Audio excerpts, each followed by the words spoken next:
युनुस परवेज या ज्येष्ठ चरित्र अभिनेत्याचा आज स्मृतिदिन.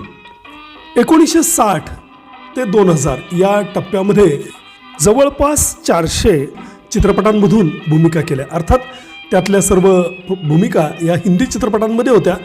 गर्म हवा, दीवार, त्रिशूल, गोलमाल, मिस्टर इंडिया, बंटी और बबली अशासारख्या चित्रपटांमधल्या त्यांच्या भूमिका रसिकांच्या लक्षात राहिल्या.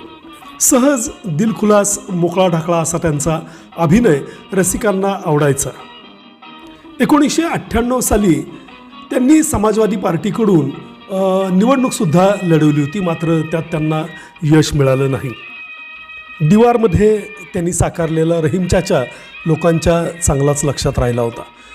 2007 साली त्यांचं मधुमेहानं निधन झालं.